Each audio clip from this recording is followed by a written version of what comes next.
Hello, everybody. If anybody's here, welcome to my kitchen where we are watching kitchen court cases. I am going to get eggs off the stove. That's the first priority. That's what we have to do first. We are having breakfast for dinner tonight, breakfast burritos for dinner. So we are going to start with stirring the eggs so they don't burn. That's going to be our first thing to do. Then we are going to be watching yet another episode of Detention Docket, and Judge Kim is in tonight. So it's going to be an exciting night. I'm getting the chat up. I'll be able to see it in a minute. Give me one moment. So I'll get the show going for us, and please enjoy.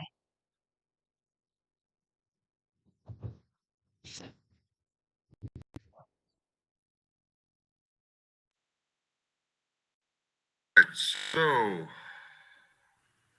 That's not my son. well, is it Angel Araujo? No. Okay. Macomber need Angel Angel Araujo. Yeah. This is him, sir. Okay. All right, thank you. Parent, My son is Alejandro Guajardo Jr. all right. So, Miss Martinez? Who is Yes. talking? Miss Martinez, is that you talking? So, this is Yeah. not your child, right? No. So, we have many children here. Okay. So you're not first, all right? But your son will come Oh, up, okay. okay? Oh, okay. Sorry. It's okay. There are two angels, Judge Kim. The other angel has Judge Terry. Okay. All right, so this is Angel Araujo. Yes, sir. All right, so I'm Judge Kim. This is a detention hearing. The purpose of this hearing is to make a decision whether to keep you in custody or to release you. The law says when a child is brought to your facility, you have to see a judge within 2 business days for me to decide what to do. Now, I want to let you know you have the right to remain silent, but if you give up that right, anything you say at a detention hearing cannot be used against you at any other type of court setting. Finally, you have a right to an attorney. If you or your family cannot afford an attorney, I will provide one for you. Yes, sir. Okay, so thank you all for coming. Before we get started, I just laughed so hard I forgot this happened. So welcome to my kitchen. This is the Detention Docket series. This is a playback of old detention dockets from the 323rd District of Tarrant County, Texas. These were some of the original hearings that got a lot of us court nerds involved and interested in this. And they are, in their entirety, just a great watch. So what goes on here is we are going to watch the detention hearing. We have a system where you can vote whether you think. So basically what happens is the kids are there in custody. They have to be seen within 2 business days when they first get arrested, and the judge decides whether or not to detain them or to release them to a parent or guardian. Now, the threshold for release is not the same as in adult court, and so this is going to be very different than adult court that you've probably seen, because it's much more about how the judge feels the child will do. And also that's why it gets so interesting. So the parents have a big role to play here. How we vote is, and I had to write it down in my book. So 1 is detained and 2 is released. I will try and put that up closer in a bit. 1 is detained, 2 is released. Yep, that's right. And also, I'm getting the chat going on my big screen here, but I appreciate you all being here, seriously. And if you can hit the like button, I'd super appreciate it. We're having breakfast burritos tonight. I'd love to hear what you had or are having for dinner down in the comments. And yeah, let's get watching.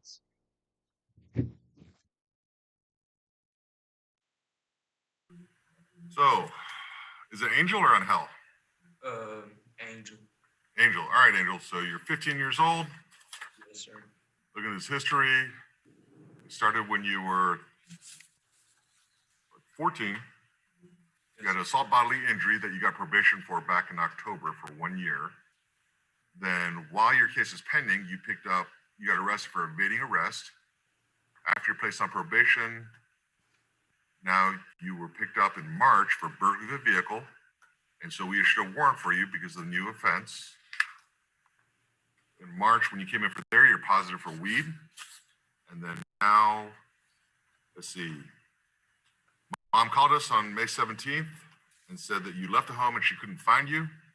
Y'all got into argument, caused you to break your phone and tablet. So she went to her room to go to sleep.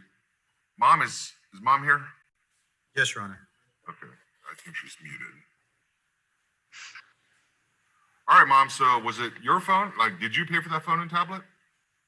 Yeah.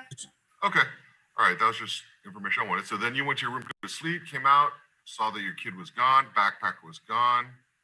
You didn't know if he removed the ankle monitor. So she called JP, our juvenile probation department, found the ankle monitor, returned it to us, thank you, and released from detention on April 6th at a 10-day hearing, and we put you back in the monitor. And so now, okay, so now we have this one, cuff and monitor, we give you a drug test, and you're positive for marijuana again. So you're on probation for assault, then you're breaking your mother's property, allegedly. You are allegedly breaking into cars, and you're smoking weed. You get caught smoking weed, you continue to smoke weed, you continue to take off your electronic monitor. So here's the thing is, Angel, you're just absolutely out of control. All right, you have no respect for the rules. You don't have respect for this court. You don't have respect for your mom. You don't have respect for other people's property. So at the end of the day, what's the common theme? You're not showing any respect for anybody. The way you get respect is you show respect, all right? So at this point, since you're not showing anybody respect, you're kind of telling me that I can't trust you on the outside. Because I think you'll just go back to smoking weed and cutting off your monitor and just doing whatever you want to do. So at this point, I'm going to detain you. We'll see what happens. I'm not making any promises because, well, I'm kind of curious. Who's the probation officer? This one is, Marquez, sir. Yes. who? Right here, Your Honor. Marquez. Oh, Marquez. All right. So in the past, I'm assuming we let him go because he got his behavior level up. Correct, Your Honor. So he's just doing it enough to get out, and then he just does what he wants to do. Is that fair to say? He was on the monitor for a month and a half, and he states that he was frustrated at the home at the time. Right. Well, that's part of life. Wait till he gets married, then he'll learn what being frustrated at home is like. So, okay. So at this point, Angel, I'm just going to detain you. I'm not making any promises. We'll figure out what happens later on. But you're not getting out if you're not a level 1-0. And then we'll just see from there. But Hey, Judge, you're just not giving me much to work with. Yes, sir? do I got court on June 30th? Do I have to wait till June 30th? Maybe, but you may have a new offense now. I don't know how it's going to work out. So at this point, I'm not letting you go because I think you're just going to run away again and smoke more weed while you're on probation. All right? So I'm gonna be detained? Yeah, absolutely, you're being detained. What do you expect? You cut off your electronic monitor. You're smoking weed. You run away from home. So you think you thought you were going to go home? No, I wasn't thinking about that. But That's why you're being detained, because you're not going home. Okay? Yes, sir. All right, thank you. All right, Kayla Church. Le hablo, señorita, señora. Okay. Gracias, ma'am. Gracias.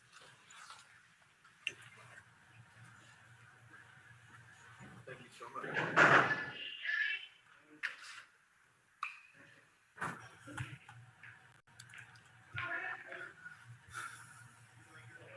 Martinez?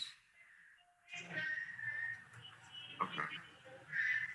All right, so is Mr. Remington anywhere around by chance?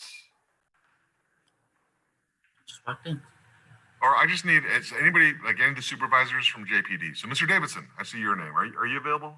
Or Doug? What do you need, Judge? I'm here. Well, so Ms. Martinez, Iris Martinez in the Zoom session, I think her child belongs in Judge Terry's virtual courtroom. I think she has the wrong link. So somebody may want to communicate with her. Ms. Okay. Martinez, what's your son's name or your child's name? She's on mute still. Alejandro Guajardo, Your Honor. Okay. Oh, so he's the last one. Oh, okay. Okay, thank you. No, she's in the right place. All right, well, thank you. All right, so Kayla Church. All right. So, Ms. Church, you're 16 years old. You have no history of this department. You're brought in for assault family violence. According to the police report on June 6th, police were dispatched. Officer spoke to the parents who said Kayla is not allowed to have her phone. She will make a call to her biological mom, but was not allowed. So she swung at her stepmom twice. One time hit her in the face. So she was restrained until her father came.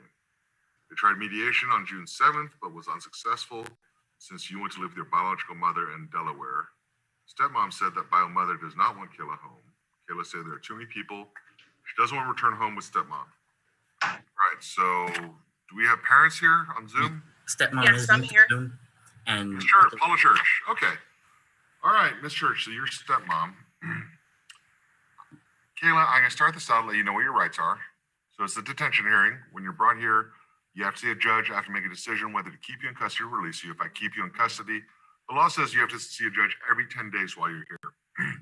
I'll let you know you have the right to remain silent, but if you give up that right, anything you say at a detention hearing cannot be used against you at any other type of court setting. Finally, you have a right to an attorney. If you or your family cannot afford an attorney, I will provide one for you. That being said, Kayla, I'm going to let you know you have a pending case now. So if you want to move out of state, it's not going to happen, not while this case is going on. Okay? So any thought you have of going to Delaware until this case is over, or until you get probation or trial or dismissed or whatever, nothing's happening with this case. I mean, I'm not letting you out of the state. Okay? Just, I want to set that baseline, that expectation. All right. So stepmom, question for you. How long have you been in Kayla's life? For a little over 6 years. Okay. So quite a while. There's been Sorry. relationship there. I'm sure there's natural stress involved in any parent-child relationship, especially as a step-parent, and I appreciate you stepping up to be in her life. Now, that being said, mom, I'm going to call you mom because you are mom. Judge Kim, I need to speak. You need to be quiet for a minute. Okay. What is going on with him? He is out there ripping apart people's dreams left, right, and center. My God. He's just like, oh, did you expect to go home? Yeah, right. Oh, were you wanting to travel somewhere? Never. I'm not letting you out. Like, wow. He is literally in a dream crushing mode today. Anyways, I appreciate every single one of you being here. I love it so much. I'm so glad that you're here for dinner tonight. These are the breakfast burritos that I've made. So they have cheese, a spicy mayo, the hash brown patty, and then the eggs on top. So that is going to be the dinner for tonight. I might as well vote for detained all night long because of how Judge Kim seems to be acting right now, but I don't know. Let's go ahead and keep watching. I literally had to break in and say that. You'll see me talking the whole time. I know you guys probably want to hear it, so that's why I mute myself most of the time, but literally I spend a lot of my day yelling at court. So I know a lot of you are the same. I know it. Where's the salsa, Steve? That's actually a really good idea. Salsa would be a good ad. I'll have to make that. Put that on the list next time. Also, soon I'm going to be starting doing your guys' recipes as well. So we're going to figure out a way to get me the recipes. And I should have, like, I'm looking this way, but I have a big screen right behind you that I'm trying to get the comments on, but it's just taking a minute. So, anyways, let's continue on with Judge Kim and his destruction of dreams. Ooh, that's what we'll call this episode.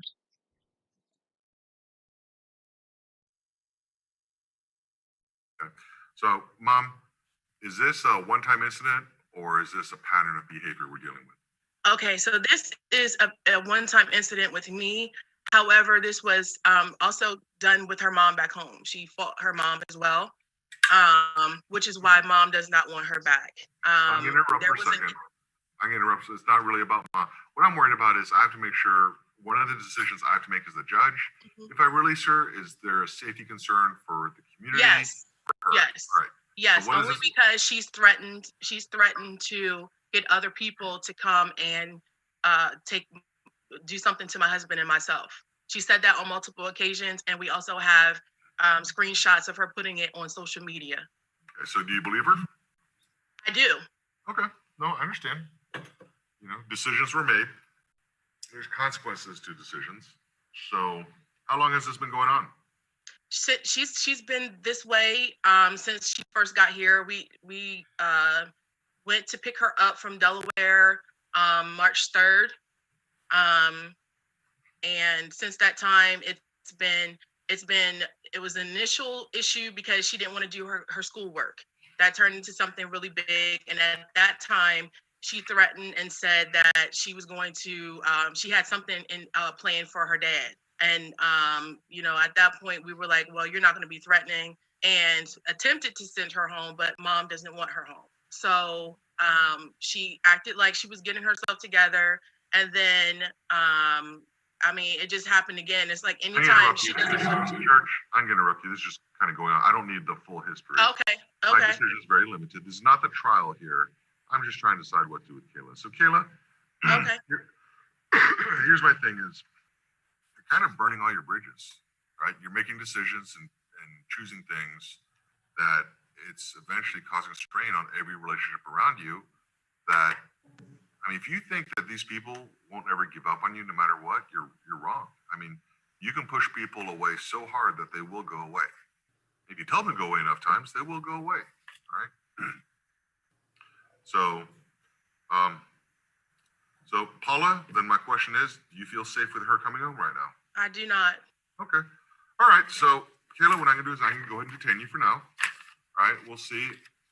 Ms. Church, what I'd like you to do is take advantage of the phone calls that we have. Hopefully pretty soon, we'll be opening up visitations. You and your husband can spend time together with her. And if you see a heartfelt, sincere change in Kayla, then please let Mr. Nava know, so then we can go ahead and find ways to get her home. Okay? Does she have a history of running away, Ms. Church? Not here, but in Delaware, yes. In Delaware? Okay. So Kayla, just let you know that whenever we do release you, we are going to put you on electronic monitor because you do have a history of running away. Okay? So at this point, keep your behavior level up. I don't know if they've told you or not, but if your behavior level is not a 1-0, you're not getting out of here. Okay? So it's going to be a 1-0 plus rebuilding the relationship that you have with your dad and stepmom, because you got to convince them that if you come home, it's going to be safe for them. All right? So this is all really on you. Okay? Thank you, Kayla. Next one, Joseph Garcia.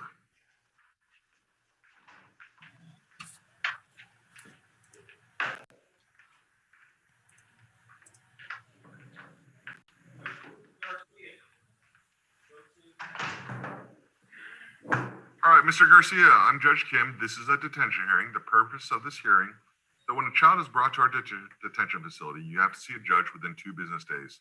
And I have to make the decision either to keep you in custody or to release you. If I keep you in custody, the law says you have to see a judge every 10 business days thereafter. I will let you know you have the right to an attorney. If you or your family cannot afford an attorney, I will provide one for you. Also, you have the right to remain silent. If you give up that right, anything you say at a detention hearing cannot be used against you at any other type of court setting.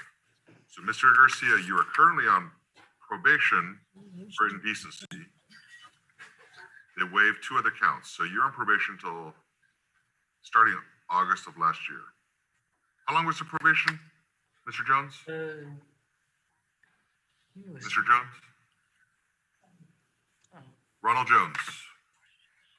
Is somebody covering for Ronald Jones? Covering for Randy Bowers, Your Honor. No, it's a probation officer, juvenile probation officer. All right. Okay. Well, if he's not here, then Mr. Ligon, is this Doug? Is this you, or is it who's Ronald Jones' supervisor? It's Jim Davidson, Your Honor. All right, Mr. Davidson. Ronald Jones is on. There he is. Mr. Davidson. Oh, Mr. Jones, you're back. All right. So how long is this probation for?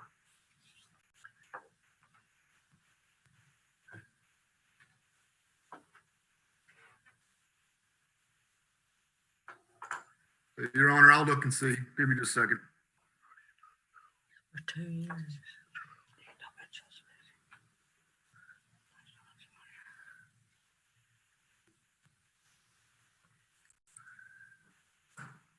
See what they did. They put the probation. The facility is co-ed. It's a detention facility. It's not for long-term detention, but it sometimes happens that way. Again, this is the beginning of the detention docket online. Your Honor, he's on probation till August the 8th of 2021. Okay. All right. So we've got a year and a half left. So you went on probation. And wait, is that from 2008? Is that what I see? For offense history? Or is that a typo? Your Honor, can you hear me? Well, no, the offense occurred in 2008, but we received the case in July of 2018. Okay, all right, that makes sense. All right, so then he's on probation, then he gets picked up for theft of property of $750 to $2,500. Then he gets out, about a month and a half later, he gets picked up for criminal trespass. And we're looking at modifying and revoking your probation this Friday for criminal trespass. Is it determinate sentence or indeterminate probation? Hey, Mr. Jones, I think we can hear you now. Oh, never mind.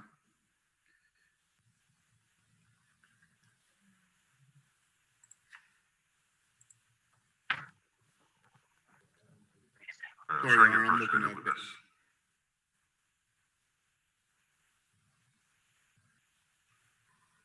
All right, somebody tell me. I mean, it's a simple, I'm starting to get frustrated. I'm sorry, Your Honor, I'm looking at Yes, it. sir. It's regular probation. I'm Regular sorry. probation. Yes. Okay, so Mr. Garcia, our electronic monitor office told us that you had 2 EM violations on May 8th.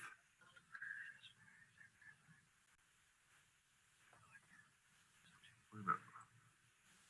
Why is, this is June, this is like a month ago, what happened?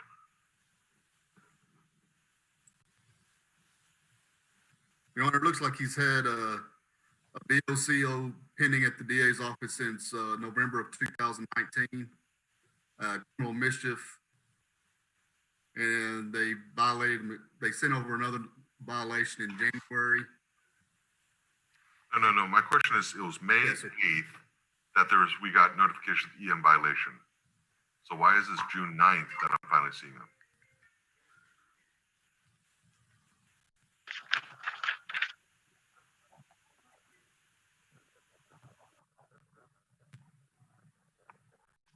Your Honor, what's your question again? So on this offense report, it states on May 8th, this officer received an email from the EM office alerting this officer that Joseph had 2 EM violations yesterday. One from about 5:15 to 5:35, the other from 5:50 to 6:11. Talked to grandma, she confirmed that when his grandmother left at home, leaving Joseph alone, he left the house to go hang out at a nearby church. Officer was later notified that the EM alerts were being certified, and so we got the DTA. So my question is, this was May 8th when this happened. Why is this June 9th that we're finally seeing him?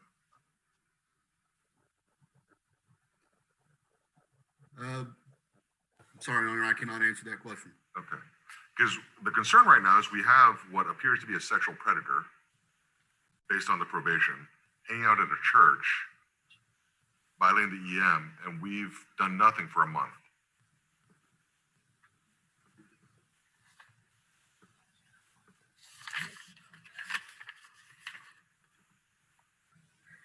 Sir,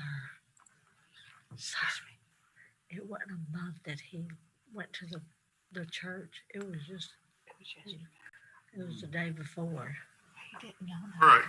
So at this point, Joseph, I'm deeply disturbed. 1, for you violating your probation on this, but 2, the fact that our juvenile probation department would go a month after EM violation before they brought you in here.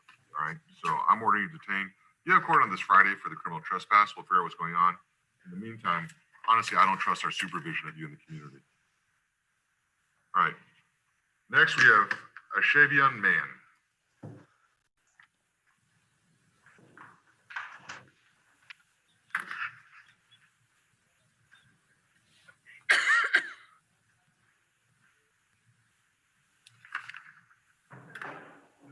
Why? A sex offense. And don't even tell them more.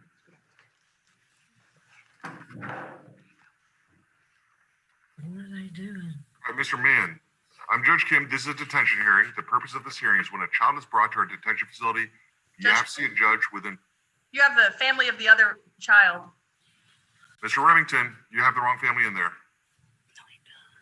See, that's not Joseph no more. Oh, what'd they do? I mean, don't know. I don't know. when you talk to somebody, they done moved on to someone else, have you?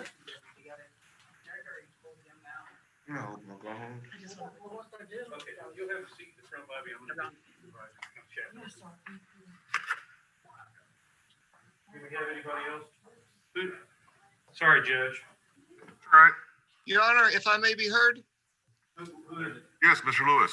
Elaine? I spoke with the mother just before the hearing started. She does not have gas to get here. Okay. She will be here later today, but she expressed that she is willing to have him home. And the only reason she's not here is simply she doesn't have gas Sure. and Was wasn't she not able. able to join us by Zoom? I sent her the link at about 10:25 when we terminated our conversation. Okay. All right, let's see. All right. So, Mr. Mann, you're 16 years old. You have no priors with this department. Yes, sir. And so, see, this morning at about midnight, 1 o'clock, police Fort Worth was dispatched for domestic. They got there, they saw a Chevion. Am I pronouncing it right? A Chevion? Yes, sir. All right. Very irate and being restrained by multiple residents. You refused to speak to police. You were detained in the vehicle until you calmed down. So Ronja Brown, 17-year-old female, told the police that she and Ashavian had been dating for about 3 years.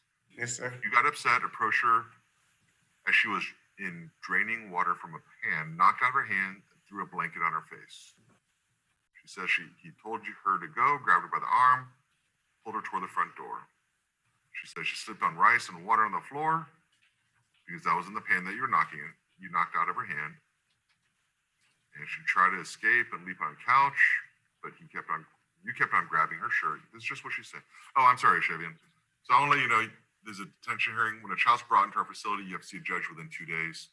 If I keep you here, you have to see a judge every 10 business days. You have the right to remain silent, but if you give up that right, anything you say at a detention hearing cannot be used against you at any other type of court setting. Finally, you have a right to an attorney. If you or your family cannot afford an attorney, I will provide one for you. All right. And so she's saying you kept on grabbing her shirt. At one point, scratched her leg when you pulled her off the couch. And then she said you pulled her by her hair toward the door, threw her outside the residence. She said she cut her hand and when she was being pulled across the floor. She also said she may or may not be pregnant and that this incident escalated.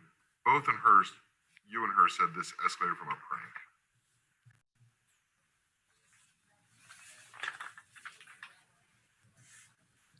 Ranjar, Shavian, where are you from? I'm from Fort Worth. You've been here all your life? Yes, sir. So you're 16 years old. You've never been to Kimbo before. No, sir. You know about Kimbo, though, right? No, sir. You never heard stories about Kimbo? Nobody you know has ever been here. Not a good place to be, is it? No, sir. All right, so talk me through this. Why are you here? I don't want to hear about the facts, right? Let me clarify this one, all right? You understand my concern right now is that if you truly are abusive and willing to put your hands on a woman, on a lady, all right? You understand that in my mind as the judge, that's a line you don't cross. You got that? Mhm. So you understand that's a yes? Yes, sir. All right. So you understand that when you cross that line, that triggers a whole different series of events that gets the law involved, gets the court involved, gets everyone else involved, right? Well, when the police Hold on. I don't want to hear about the facts.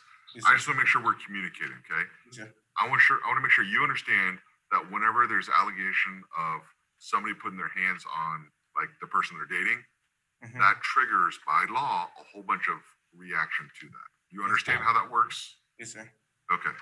And it's whether you live with them, you're related to them, or you're dating them, married to them. That's what triggers a whole bunch of extra concern. Okay? Because you understand people in these relationships, a lot of times it just escalates and gets out of control, right? Okay. Okay. So here's the thing, right? What I have to do is I'm okay releasing you, all right? Thank you. Now, here's the thing though. I know you're dating this girl, right? Now you're dating this girl, you understand I've got to protect her because of the things that she's saying, okay? We're on the same page, and do you understand why I have to do this? Yes, sir. Okay. So what I need from you is I need you to promise me that you will not talk to her, not communicate with, nothing with her until this case is resolved. I would not. Thank you. Okay? Thank you. If you need, now if y'all are in love, if she's pregnant or whatever, okay, y'all don't live together, right? No, sir. Okay. So if you can talk to your attorney and we can try and figure out how to get this case resolved, there are ways to handle these cases fairly quickly and easily. Yes, But sir. while I'm letting you go, you understand this is no Snapchat, Instagram, Twitter, nothing. You're I don't even have a phone, sir. okay. Well, that doesn't mean you can't get a phone. You understand? Yes, sir. So it's not about whether you can right now. It's about your promise to me, man to man, that you're going to give space and not communicate with her until I tell you otherwise. I promise. Okay. I trust you. All right. All right, Mr. Man. Hopefully I won't see you here, right? Yes, sir. Thank you. Keith and Mims. Mims Stanley? Mims Stanley. Who's the attorney for that one? I don't have attorney. for Julie that. Jacobson, Your Honor. Oh, not for Mims, for the one before. Oh, I'm sorry. Is that Miss Hamrick? Yes. Hamrick? Somebody for Mims out Yes. here. Okay, so on that last one for Mr. Man, I mean, it seems like everything's straight up. Look into it. This may be, I mean, it probably should resolve pretty quickly. It's probably eligible for mediation. If not, you know, we're looking at all kinds of DPP through DA, through the court. I mean, I don't know. I get this feeling about him that he doesn't need high amount of supervision. Right? I will absolutely do that, Your Honor. All right, so Mr. Mims, this is a detention hearing. The purpose of the hearing is to make a decision whether to keep you in custody or release you. If I keep you in custody, the law says you have to see a judge every 10 business days. Let you know you have the right to remain silent, but if you give up that right, anything you say at a detention hearing cannot be used against you at any other type of court setting. Finally, you have a right to an attorney, and Ms. Jacobson has been appointed as your attorney. All right, Ms. Jacobson, you requested this detention hearing. Yes, Your Honor.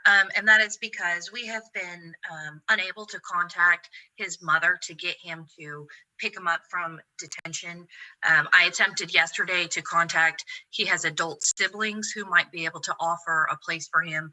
I was able to contact someone who biologically is unrelated, but who he calls his grandmother. Initially yesterday, she said that she would be willing to be a placement for him. And this morning she messaged me to let me know that she did not want to be a placement for him until she spoke with his mother. And so my concern is that we need some CPS involvement in this. If we're unable to get his mother to accept parental responsibility, or if we're unable to find an adult sibling or another adult who's willing to take him into their home.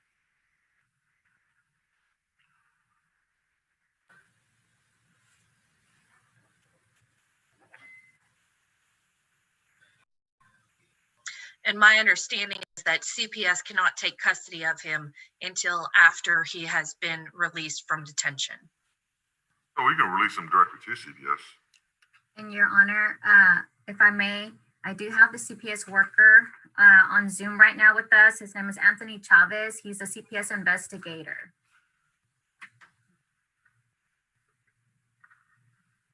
All right, Mr. Chavez, I see you there. All right, so y'all ready to take him now?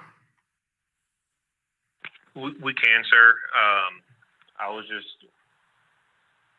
directed to give mom the opportunity to pick him up upon release, and then if she doesn't, then we can take custody of him and find a place.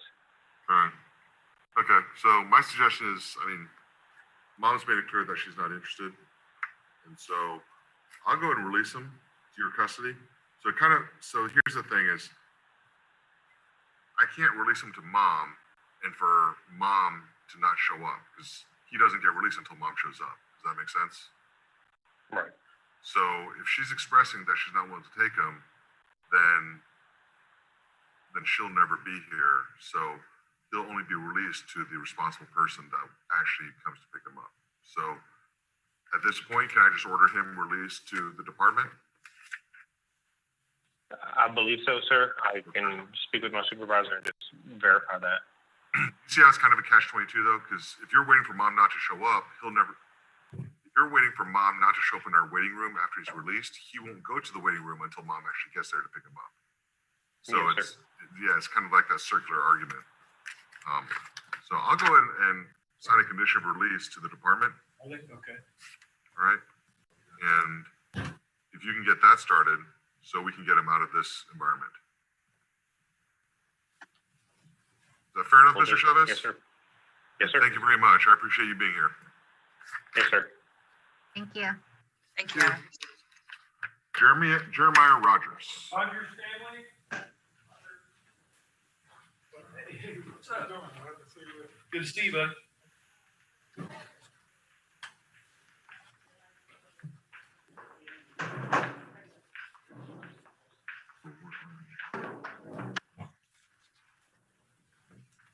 Roger Stanley? Oh.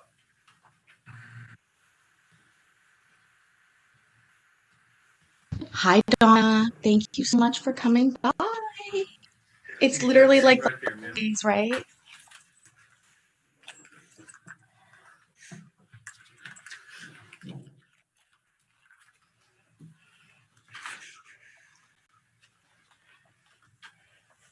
Still crying. All right, so Jeremiah Rogers. I'm Judge Kim. This is a detention hearing. I'm here to make a decision whether to keep you in custody or to release you. If I keep you in custody, the law says you have to see a judge every 10 business days to make the same decision. Let you know you have the right to remain silent, but if you give up that right, anything you say at the detention hearing cannot be used against you at any other type of court setting. Finally, you have a right to an attorney. If you or your family cannot afford an attorney, I will provide one for you. All right, so Mr. Rogers, you are turning 15 next month. You have never been here to Kimbo before. And let's see, Fort Worth PD brought you in. They said about 10:30. They're dispatched for domestic, Sorry. during which you had threatened to shoot your stepfather during an argument. The argument started after you got home from football practice. You were in a bad mood. You were yelling, throwing things, and slamming the door. Stepdad tried to talk to you, and you started to yell that you would kill him and made a gun gesture with his hand while pointing at him. Two began to fight. They're saying you went to the kitchen, grabbed 2 kitchen knives, and threatened to kill your stepfather. So you're arrested and brought here. Okay, mom saying that she would like you to return home, said you're a good boy, you've never been in major trouble. She tries to keep you active in sports and church. She said that you're going through some personal issues that are bothering you, that means you lash out.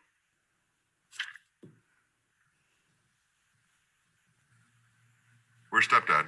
Couldn't make it today? No, sir. How long has stepdad been around? 3.5 years.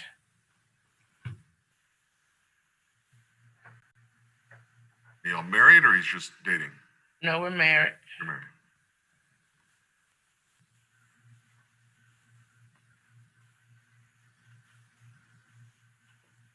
So, Ms. Stevenson, are you concerned about Jeremiah? Jeremiah for his safety? Well, as far as your husband's safety, as far as your safety. Oh, no, sir.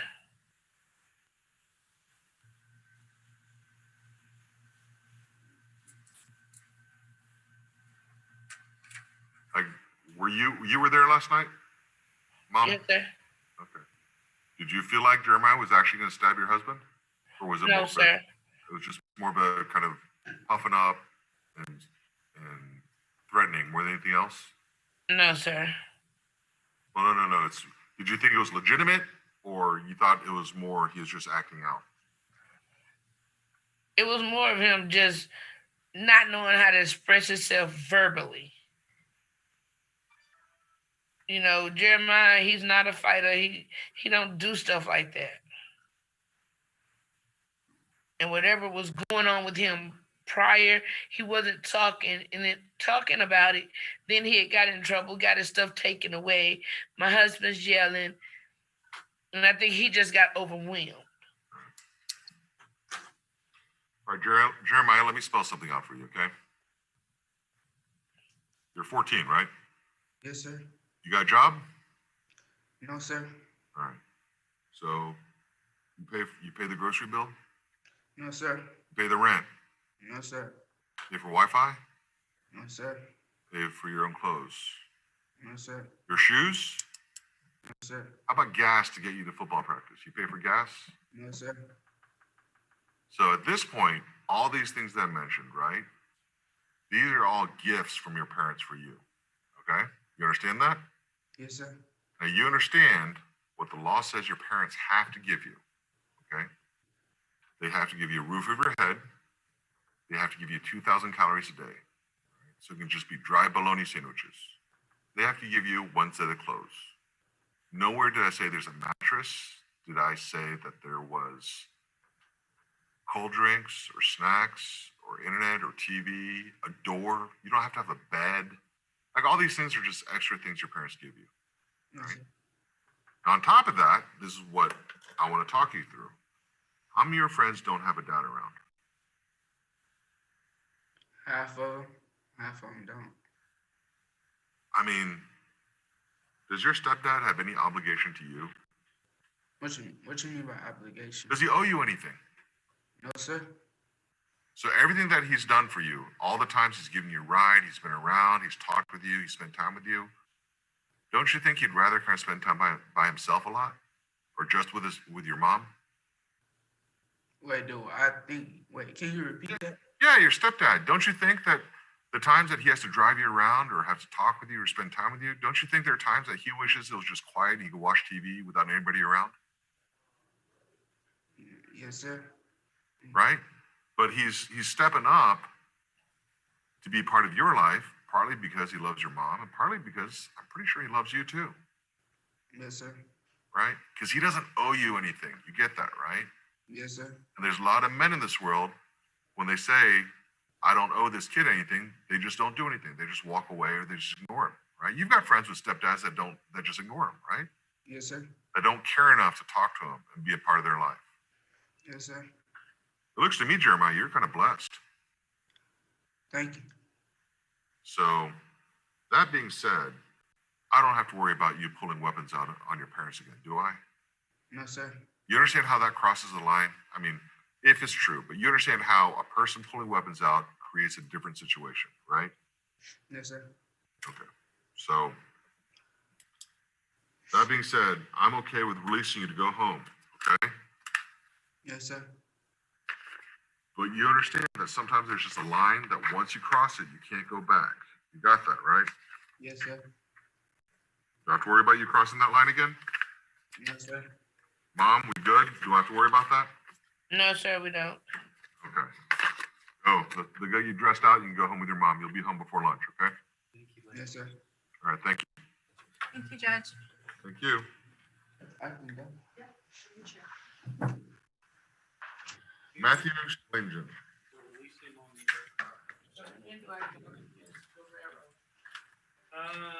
want to talk to her? Supposed to give me the paperwork for the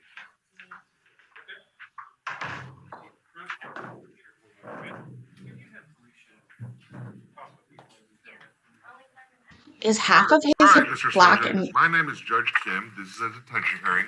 The purpose of this hearing is to make a decision whether to keep you in custody or to release you. If I keep you in custody, the law says that you have to see a judge every 10 business days. Also, you have the right to remain silent, but if you give up that right, anything you say at a detention hearing cannot be used against you at any other type of court setting. Finally, you have a right to an attorney. If you or your family cannot afford an attorney, I will provide one for you. So, you're turning 17 later this year. Back last December, Haltom City Police brought you in. They're saying on December 12th at about 10 o'clock. They were domestic. Mom said that you've been playing with a dog. She told you to stop because you're making the dog aggressive. You kept on going. Grandpa stepped in, told you to listen to your mom. You got mad at your grandfather, balled up your fist, puffed up, and then shoved your grandfather. Mom was recording it, so you stopped. Mom grabbed the dog to take it outside. Matthew did not want you to take Mom to take the dog. So you followed Mom and grandfather, knowing that you're aggressive, stood in the way, and evidently you punched grandfather in the cheek. So, all right. So we're trying mediation. Then in June, now where's the April one? Your Honor, the one referred on June 4th is actually the one from April 11th. Okay. Oh, that makes sense. All right. So evidently on April 11th, Haltom City was there for domestic, came back there for a domestic. They met with Mom. Mom said Matthew's been disobedient. So she and father tried to take away the computer so he couldn't get online. So they're saying you got upset. Hit grandfather again on the left side of the face with a slap. So they took Matthew into custody, and so you were taken to JPS for an evaluation. So you were let go. Then evidently yesterday, Haltom City went back to the residence, met with grandpa, said, try to get you out of bed so you can go to Innovations at Mesa Springs for anxiety. You're on the bus by 8. Grandpa threw a glass of water on you to make you get up. Got upset, charged grandpa, causing pain.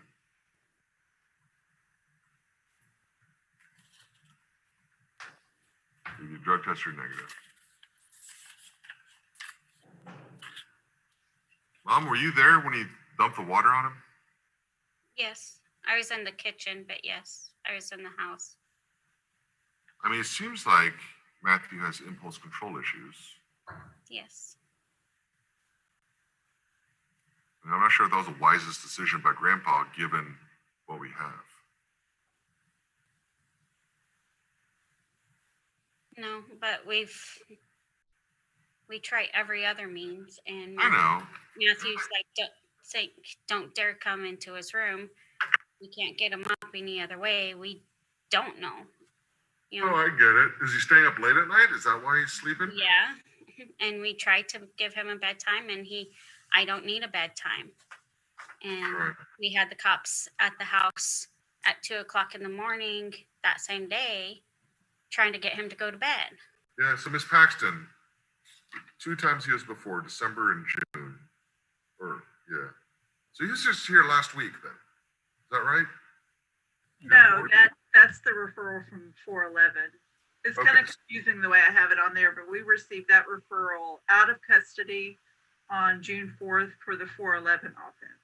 So he's only got, this is his second time here. Is that correct? Yes.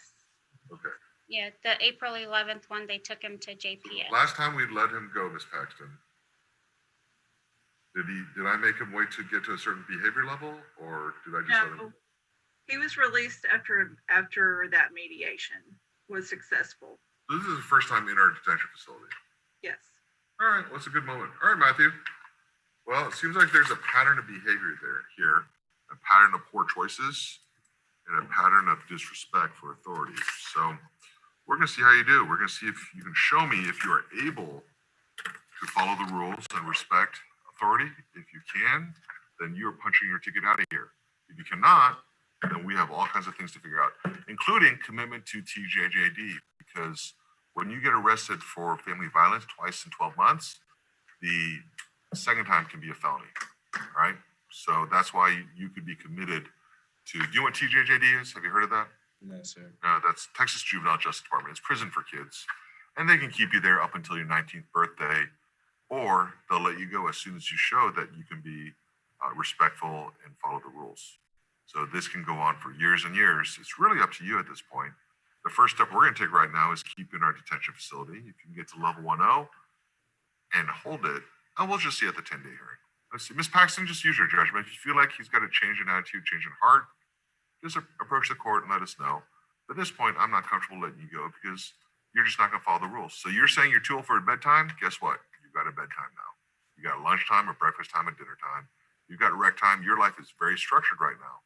If you think you're going to make the rules here, that's not going to work that way.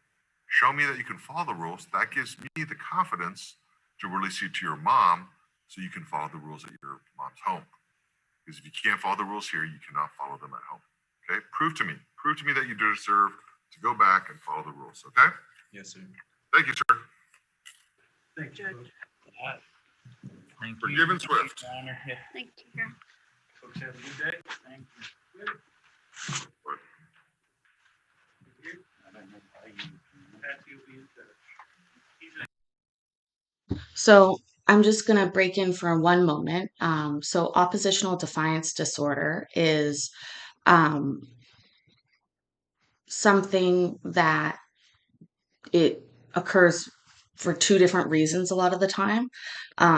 It is either a result of that child's just natural way of being and the way that they are going to be, or it can be a cause of disruptive parenting. So some kids who are, when their parents aren't there for them all the time, when their parents might be very self-involved and selfish, when their parents are unreliable and don't give them a stable home environment, all of those things can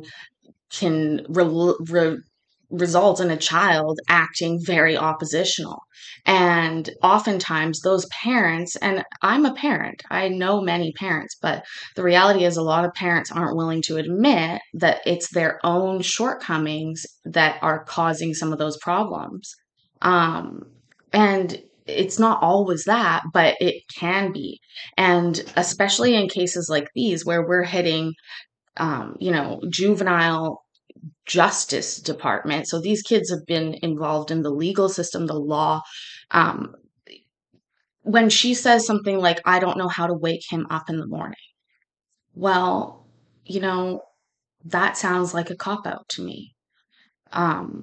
It sounds like you just didn't start early enough. You just didn't have enough imagination, and also that maybe you're too late because you haven't woken him up for any days of school, etc. And that's why it might be like that. So you have to understand, like, this kid, what often happens with a kid that has ODD, that is a natural tendency in their life, there's nowhere that child is going to be able to handle the type of structure that most places entail. But for the kids that are parented into this, what you'll find is they often do very well in other areas. So they might excel at school, and a teacher might say, no, they're not a problem. Or they might go to other friends' houses, and the friends' parents are thinking, wow, this is a great kid, such a great helper, awesome to have around. And like, that's what I was like as a kid, unfortunately. Like, my mom would be like, what? Like, that just, it didn't compute to her because her and I had a very, very adversarial relationship. And my reasoning was actually because I wasn't diagnosed with ADHD. It wasn't as common to diagnose in girls.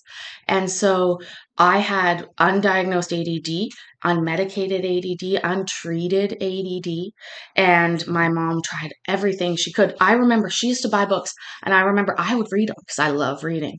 And I remember reading a book called, like, How to Talk So Your Child Will Listen, and all these books about, like, bad kids, and I would read them as well, and sort of circumvent a lot of her methods. But what happened is, later on in life, I had a boyfriend actually in high school, and his parents were very different in the way that they parented. It was a two-parent household, and from about 14 to 18, they really took me in, and I accepted what they had to offer. And I'm still very thankful for that opportunity because I learned so much there.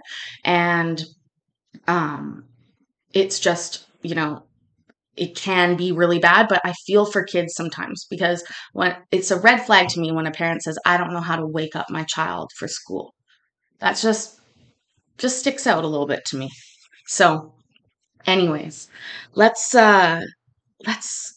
continue on with the rest of this hearing. We've got just a little bit left. I'm so glad you all are here. If you're enjoying, please hit the like button, subscribe. I love hanging out with you in the evenings, posting court during the day. And yeah, I mean, I had Facebook in high school, but I also, had my daughter when I was very young. And so I sort of felt both poles. Online is really tough, but it still goes back to a lot of consistent parenting. And the other thing is when a child has a disorder like that, they're often run in the family. So you may have a parent who is also undiagnosed with their own disorder. And parenting is very difficult. You have to be on it a lot. And so it's very understandable that this exacerbates problems with kids that are in the juvenile system. And I think Judge Kim, when he does his little interviews, when he sort of pushes and prods at the parents to try and figure out where they are, that's what he's trying to determine. Like, is this the kid? Is this the home? Is this all of the above? And really, you need all encompassing services for some of these families, not just for the kid, because you can't take a child to the ceremonial altar of, mental health professionals and be like, fix them. Could you bring them back when they're better, please? That's not how it goes. So it's a family problem, and that's what really needs to be taken care of. So, anyways, here we go. We'll finish this off. And thanks again, guys, so much for being here. All right.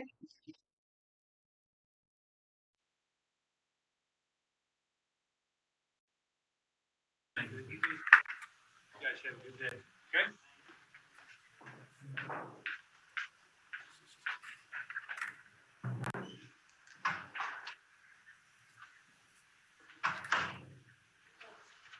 All right, no parent? The mother is here, Your Honor. Okay. He's walking in, Your Honor. All right, we'll wait for mom. We're ready to go.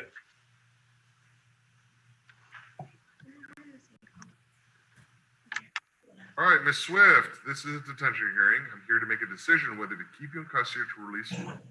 By keep you in custody, the law says you have to see a judge every 10 business days. You also have the right to remain silent. If you give up that right, nothing you say at a detention hearing can be used against you at any other type of court setting. Finally, you have a right to an attorney. If you or your family cannot afford an attorney, I will provide one for you. All right, so forgiven. You were brought in August of 19, but the victim dropped the charges. In December of 19, again, dropped the charges. March, I remember that one, I saw you. You were brought in for family violence, but the DA gave you a supervisory caution. 2 weeks later, another family violence case, DA gave you a supervisory caution. So now we bring you in, and you're smoking weed. You're supposed to move out of state and live with the father, so that's why they were closed out. I guess mom, she never went to live with dad out of state?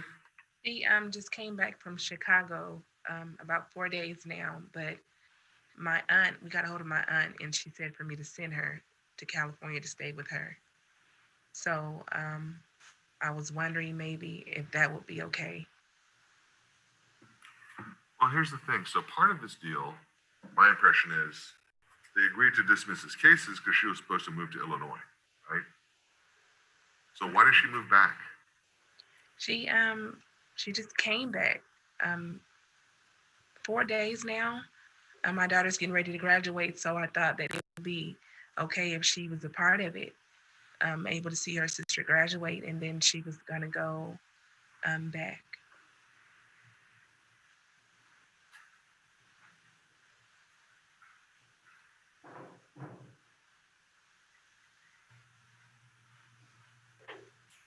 So part of my concern right now is, let's say I say, okay, go to California. You understand, I have to be concerned with this idea that you're just telling the court, well, she's gonna move out of state. She goes there for a couple of weeks, then she just comes back. Yes, but if you were to do that, I want her to be held here until I find a ticket for her to go.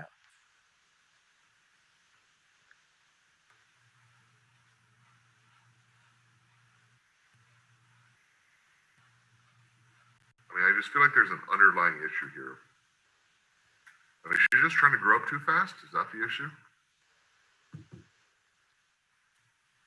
It seems to be. I didn't have any problems out of her. When she was gone, she called and talked to me every day. Everything was okay.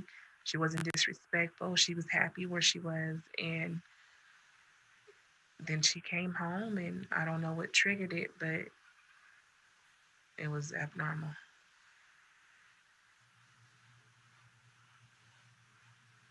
She has seen a doctor for mental health? I mean, does she have aggression? She wasn't diagnosed with aggression issues, but she does take medicine. And if I may. Yes. And I did speak with her earlier about needing her medication. She had told me she was diagnosed with several things that she would need her medication for. And she is in agreement with going back to Chicago. And I think, as her mom has been telling us, she does much better in Chicago with her aunt there.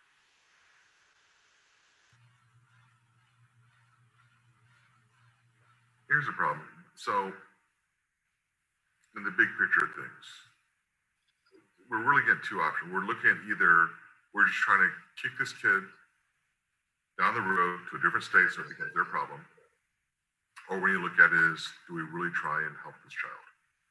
And that's kind of where I'm at now. It almost seems like we did that the first time, but now she's back, and we're having to deal with it again. And it seems like she's also just escalating things. Before it was just assaults, now there's a weapon involved. So, things as this progresses, things are getting worse. So what are we doing for our community if all we're doing is we're trying to pass this case on to a different state and let them deal with it, right? At a certain point, forgiven, I'm just going to deal with it here, right? Now we're looking at a felony. I'm looking at, you can go to TJJD and they can provide all the services, right? Like this is serious enough now, Mom, that I'm not willing just for her to leave the state. I mean, they've crossed the line, right? Because if you look at this progression, what's happening is, what often happens is it starts with this simple assaults. It goes to assaults that causes pain. Then it goes to assault using kind of a weapon without actually injury. The next step, the weapon's used. And that's the natural progression.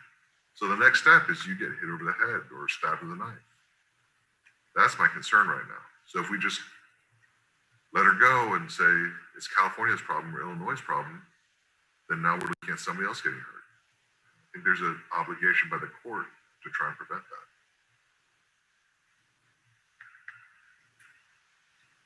What medication is she on? Do we know, Ms. Jacobson? I believe she told me it was Depakote and Abilify. So ADHD? Depression, anxiety, and a mood disorder. Yeah, Depakote's like super strong. When was the last time she saw a doctor? About 60 days ago. They usually write out prescriptions every 60 days, 60 to 90 days. And she's smoking weed, which of course interferes with all those medications, especially for mood disorder.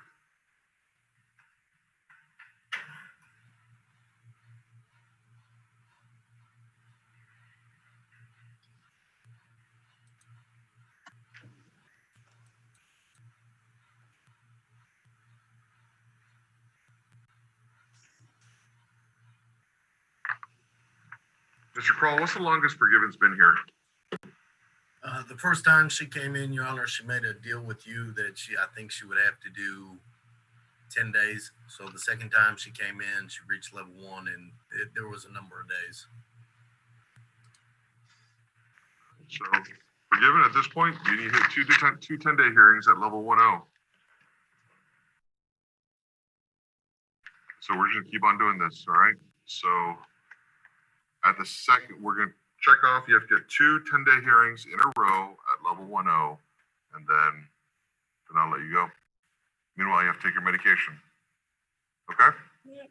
They haven't prescribed anything. I'm gonna have to call the doctor and see. Forgiven? Can you sit up? Thank you. Now, can you repeat yourself? I didn't hear what you said. I said they haven't prescribed anything. Okay. Well, any prescriptions you have to take, but you understand you're looking at 2 weeks for the first 10-day hearing and 2 more weeks for the next 10-day hearing. And then, you know, if you drop off and you're not level 1-0, it starts over. You have to do 2 in a row. Okay? Your Honor, may I clarify what I think she was trying to say? My understanding is that she has to go see the doctor every, 60-day period or whatever to be able to get the medications, and that she hasn't been able to go to the doctor for them to re-prescribe what they've already prescribed. Mom, if you set up the appointment, our JPD will transport her to a doctor's appointment. I can call and see if they can call it in due to her being here. They probably. Oh, no, we'll transport her to the doctor. Okay. Okay? Okay. All right. Well, thank you. Thank you. All right. You want me to give this to Casey for you? Yes, please. I think he made the lady that interrupted him at the beginning late. So, Thank you so much. Article 1, Section 13 of the Texas Constitution states specifically, which is the Open Courts Act, that all courtroom proceedings are open to the public to observe, which is why we are broadcasting these proceedings on YouTube. However, the Texas Family Code specifically states in 54.08C that if a child is under the age of 14 at the time of the hearing, the court shall close the hearing to the public unless the court has found that the interests of the child or the interests of the public would be better served by opening to the hearing of the public. Yeah, I don't know what that is. This is the end of the hearing. This is when they have closed. He's going to close the hearing. So that was the lady that interrupted the beginning. I thought he was doing that to punish her, but obviously he was just, they wait till the end of these hearings to deal with the under 14 kids for the most part. You guys are awesome. I love having each and every one of you here. I love hearing about your experiences. I think that these are really important to watch as a reminder that not to judge other people necessarily, although obviously that's a little bit what we do, but to remind ourselves to be kind to ourselves and to be kind to our children and to care for them as best we can. I think that's so important, and I'm reminded of that every time I see these hearings. When I see a child whose parent won't arrive because they don't have gas money,